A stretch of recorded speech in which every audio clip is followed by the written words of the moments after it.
Before she went into business with the NYS, Josephine Kabur's family bank account had just 650 shillings. And I want to believe this is a same account within the same bank. 1 year after October 2014, the account had transacted 1.674 billion Kenyan shillings. You are withholding information from us. Did you pre-qualify? Did you get a letter like that? Maybe for the business I did with NYS, yeah. There was no pre-qualification. Kafura registered 20 companies to do business with the government. Are you the one who registered these companies? And did you have any other owners apart from yourself? I was the sole proprietor of the businesses. Roof and All, which received 252 million from the NYS, was among 10 companies whose books of accounts were presented before the National Assembly's PAC. Smarting Company, which received 100 million from the NYS, is among another 10 companies that Kafura owns whose books were not presented before the PAC. Chair, could you guide her so that she can tell us all those small businesses she was doing? Kafura was categorical in her response. Most of those accounts had been frozen and she currently does not have access to them.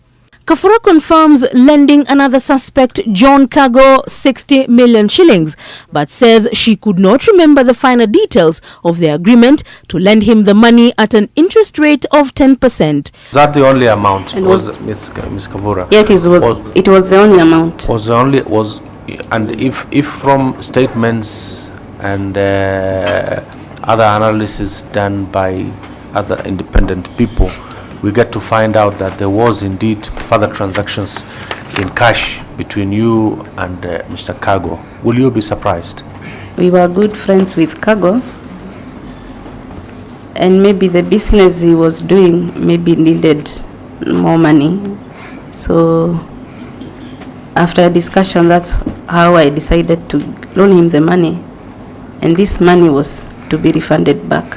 The legitimacy of Josephine Kabura's business was put to question on more than one occasion early this morning when she could not explain why she did not pay taxes on the 1.6 billion she received from the NYS, and a paper trail of how the money was paid out, to whom it was paid out, where and when.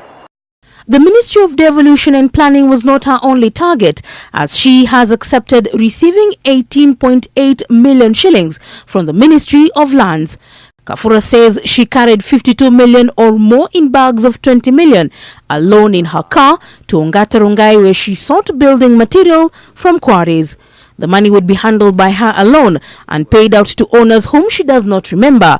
All the dealings since they were done like 2 years ago, I would wish maybe to do this in camera and provide the other details. The proceedings relating to our client appearance tomorrow be conducted in camera because, one, our client is central in the matter, and to parade her in public will invite serious animosity and hatred against her, which would also put her life in danger. Kafura got her chance to talk away from the glare of the camera in the afternoon, but sources have it that she was chased away by angry MPs who accused her of pretending that she could not read. Leila Mohammed, NTV.